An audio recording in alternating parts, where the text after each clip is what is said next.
Hey guys, I'm Dana. And I'm Hannah. And our research project is on the Zika virus. So right now what we're going to talk about is a little bit about the history of Zika, some preventative measures, and some statistics. And also we went out to the field and got some proof on what people know on the Zika virus.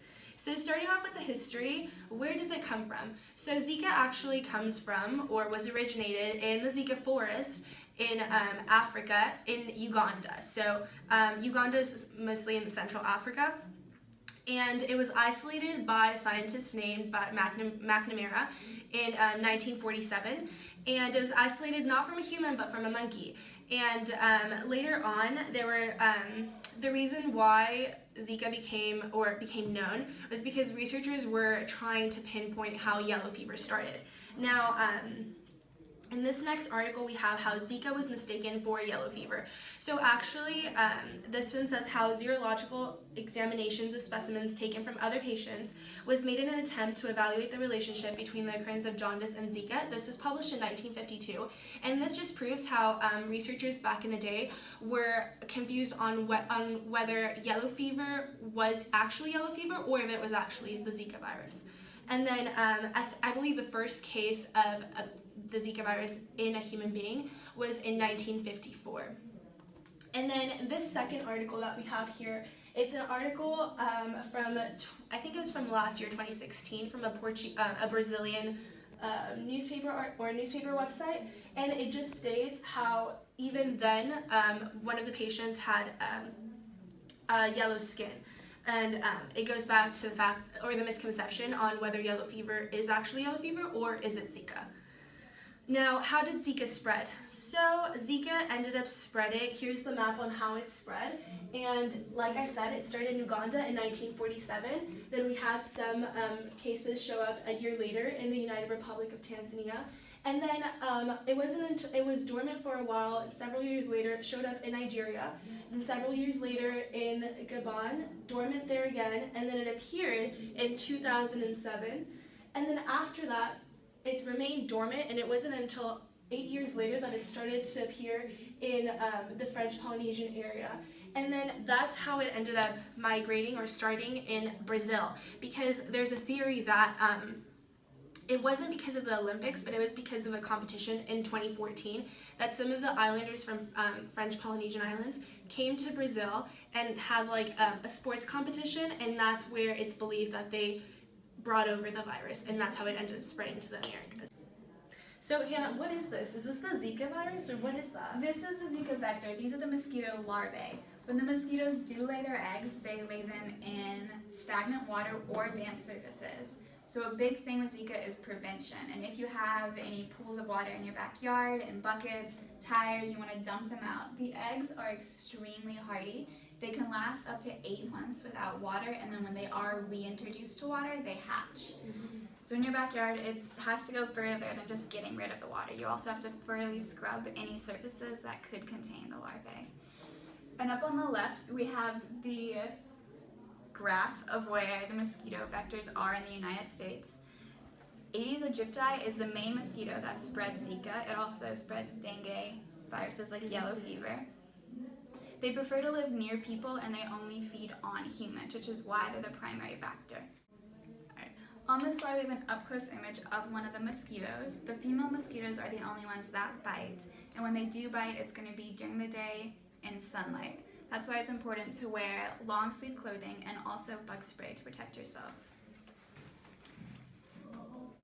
On this slide, you get some of the symptoms of Zika. Only 20% of people are symptomatic, which is why Zika transmission is such a problem. There are 3 ways that it's transmitted, as we talked about, through mosquitoes, through sexual contact, and from pregnant mothers to their fetuses. For sexual contact, you need to wear condoms if you're in areas where Zika is being transmitted, because most people aren't showing symptoms and they're not aware of the causes. For pregnant women, if you're living in regions where Zika is spreading, you want to talk to your doctor about it and also do all the needed precautions. The issue in pregnant women is that it causes microcephaly, congenital Zika syndrome, and there have also been cases linked to Guillain-Barré syndrome. The main problem with pregnant women is that it leads to microcephaly in their babies. Microcephaly is when the baby's head is smaller than normal. It can also cause congenital Zika symptom, which has 5 main features: decreased brain tissue with a specific pattern of brain damage, damage to the back of the eye, joints with limited range of motion, such as clubbed foot, too much muscle tone restricting body movement soon after birth. Hey guys, so now we're going to move on to our next news station to check out what Justin has for us. Hi all, my name is Justin. I'm going to give you all a little bit of information on the statistics with Zika. We sent out a survey to a bunch of UT students and we got 45 responses back, and so we decided to compare them to statistics that the city of Austin took. And so the first question we sent out was whether or not Zika was an important issue in their community. And the UT's response, or the UT students' responses, 40% of them said yes, while 60% said no. And so that was, definitely not something that we expected, considering the city of Austin sent out the same questions, and 75% of Travis County residents said that Zika was an important issue in their community. The next question we sent out is whether or not Zika could be sexually transmitted. And as you all can see, 64% of people did say yes, 20% of people didn't know, and then about 15.6% of people said that it wasn't.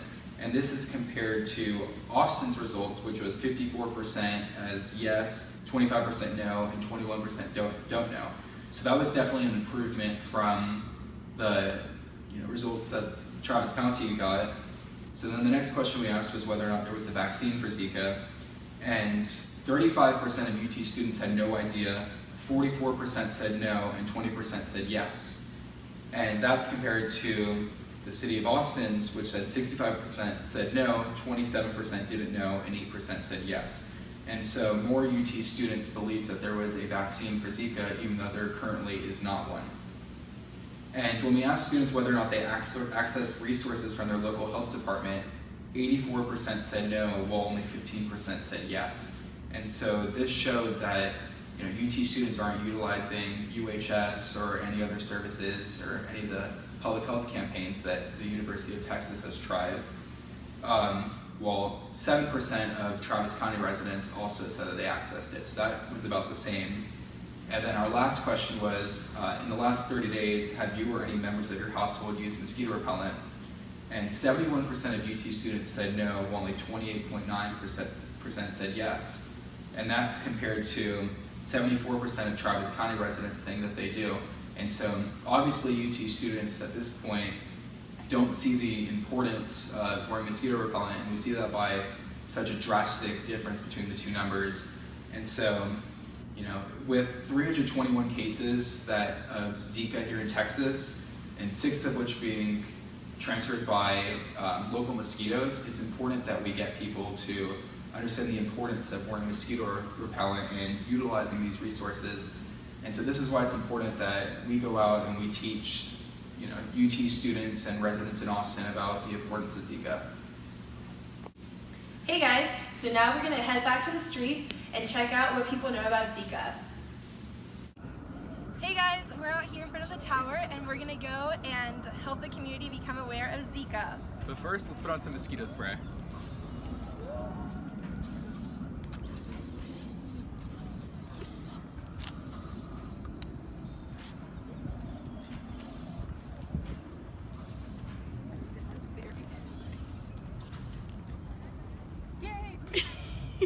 So my name is Justin. My name is Dana. And what's your name? Nada. Okay. So tell us what you know about Zika. I know that it's a virus transmitted by mosquitoes and that it causes microcephaly in fetuses. And are you taking the necessary precautions to defend yourself against Zika? No. Did you know that currently there are 32,814 cases of Zika in the United States? But I do remember whenever the first case was in Harris County and everyone was freaking out. Well, so far there have been 321 cases here in Texas, and there's actually been a total of 6 that have been spread by mosquitoes. Yeah. And a lot of people don't realize this, but even during the winter months, Zika can still be spread. So now we wanted to ask you if you'd like to spray yourself with some mosquito spray to prevent yourself from getting stung. Sure. Your name is like do it over my clothes. Yeah. Absolutely. There you go. Okay, hey guys, back at the field here. We're gonna go look for some people. Hi, excuse me. Would you like to get interviewed for some Zika questions? Yeah. Okay. So I'm Justin. I'm Dana. I'm Diego. Nice to meet you. Nice to meet you, man. So tell us what you know about Zika. Well, I don't know much about Zika. I probably originated in Africa, I guess, maybe Southeast Africa. That's where a lot of stuff originates. It's probably passed on by mosquitoes, I would imagine. And I have seen some pretty unfortunate cases of passing it on to like women passing it on to their fetus, I guess. So that's all I know. Cool. So when do you think it started? Probably a long time ago. It's just probably like came back up again recently. I don't know. I mean, do you want me to like guess a year? Yeah, kind of. Just guess whatever year. I'll say 1985. I don't know. Well, it's kind of close. Actually, the exact date is 1947, and it did start in Africa, so props to you. Yeah. But then it was dormant for a while, and then it reemerged in Brazil recently in 2014. So that's why there's so many cases and people talking about it. Do you think Zika, is prevalent in your community? I don't think so. I don't believe so. So there was actually 32,814 cases of Zika in the United States just this past year. And of those cases, 321 of them were here in Texas. So yeah, it's actually here at home, and there were actually a few of those cases that were actually spread by mosquitoes. It wasn't just travel related. And so Zika is in our community, and you can catch it during any season, especially with our hot winter months. Mosquito eggs can last up to 8 months. So with all that information, would you consider wearing mosquito repellent? Is it D?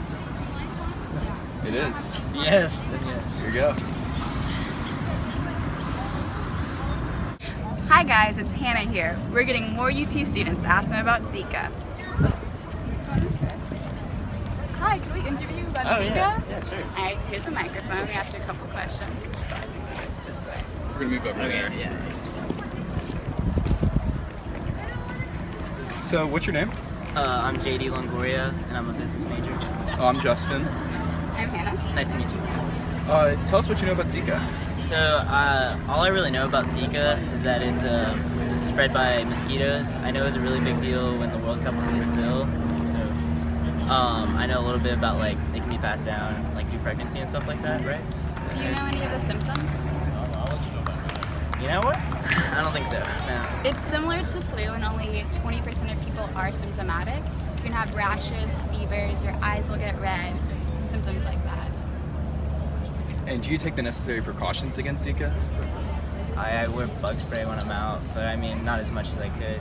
Is it a problem here? I mean, has it spread to the U.S.? It actually is. Just this past year, there were 32,814 cases of Zika in the United States, and actually 321 of those cases were here in Texas. And while most of those were travel-borne, cases, we actually had a couple here in Texas, even in like the Brownsville and like southern region of Texas, that were spread by mosquitoes themselves. And so yeah, it is prevalent in our community. And so with that information, would you consider wearing, or I'm sorry, you already wear it, but are you wearing any right now? No, I don't think so, no. Do you want to put some on? You know what? There you go.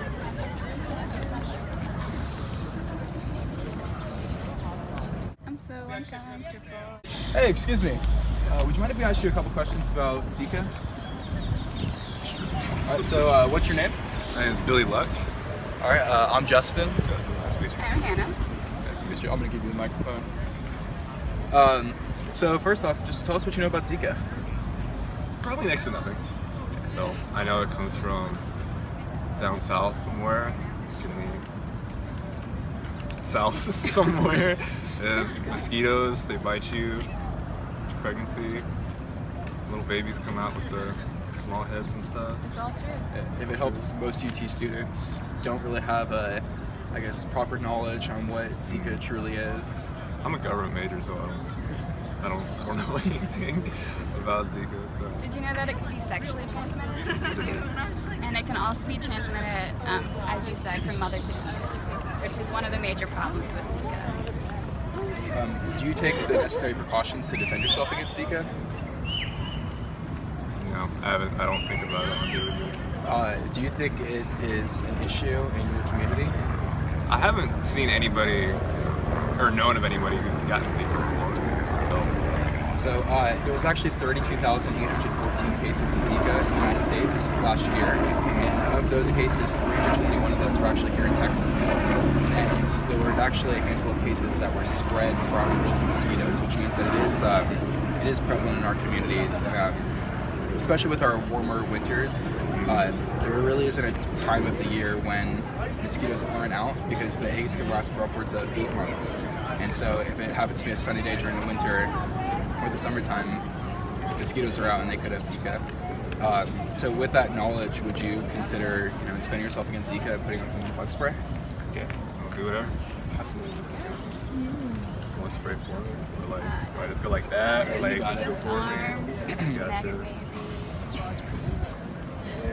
Smell bad. But hey, it's worth it. You have a good Zika. Would y'all mind if we asked y'all a couple questions about Zika really quick? It would just be a quick video. Kind of in a rush, sorry. Oh, it's okay. I'm Justin. Eric. Nice to meet you. Nice to meet you. I'm Hannah. Nice to meet you. So, what do you know about Zika? That it's harmless to most people, except for pregnant women. That can cause defects, I think. That's about all I know. Cause microcephaly and fetuses. Yeah. So, do you think Zika is an issue in your community?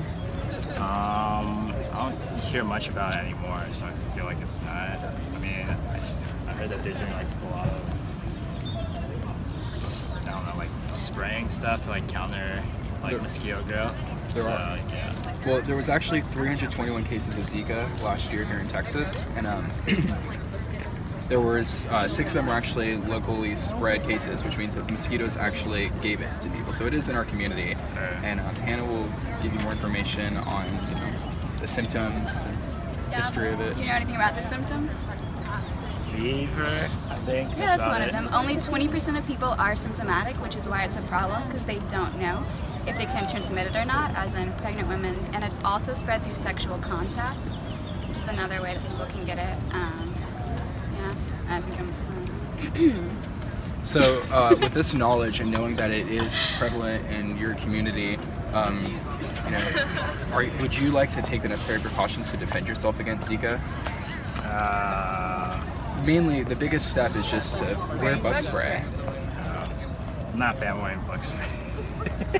Maybe next time. See, at least now you understand the symptoms Yeah. and everything, Alright. so you know what to look out for. Alright, thanks. All right, well, it was nice to meet you. Nice to meet you. We're gonna go get some people right here. Hey guys. Do you mind if we ask you a couple questions about the Zika virus? No, go ahead. Perfect. Yeah.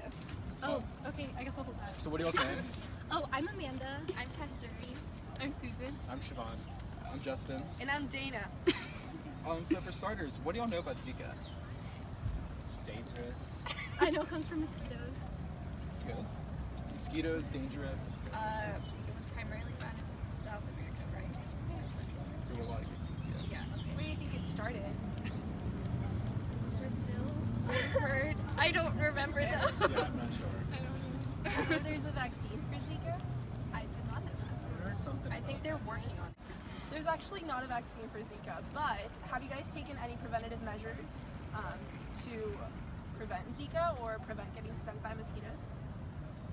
I mean, just like bug spray. Yeah, and stuff. bug spray. Do you guys own any bug spray? Like, do you have them in your dorms right now? Yeah, I don't. Are y'all currently wearing any bug spray? Oh, yeah. No. Would you be able, like, would you want to wear some bug spray right now to prevent yourself from getting Zika? So Zika is actually prevalent here in Texas. Many people don't realize this, but there were 321 cases of Zika last year alone, and 6 of those were spread by mosquitoes. So it is in our communities, and no matter what time of day, Zika could be around us. And so, wearing mosquito spray is like the first step in protection to Zika. And so with that knowledge, would y'all be interested in wearing mosquito spray? Yeah, sure. Where do I Spray start? yourself. Wherever you're exposed. You can also spray it on top of your clothes because mosquitoes for your study?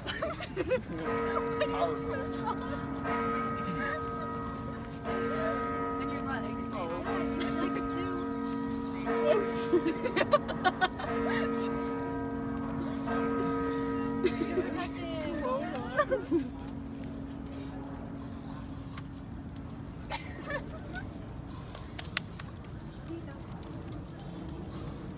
And if you all have the time, the CDC as well as Travis County has a lot of information on their websites on other preventative measures, and then they also have alerts on when there are going to be a lot of mosquitoes in the area, that kind of stuff. So we highly recommend utilizing that information. Awesome. Thank you. Okay. Thank you. Thank you so much. Hey guys, this is Dana. And Hannah. And we just finished doing a lot of interviews here in front of the UT Tower, and we found out that a lot of people here at UT don't really know much about the Zika virus. So it's our job to go out there and teach them how to take preventative measures, and also to teach them more about the history of Zika, where it started, and what Zika is in reality.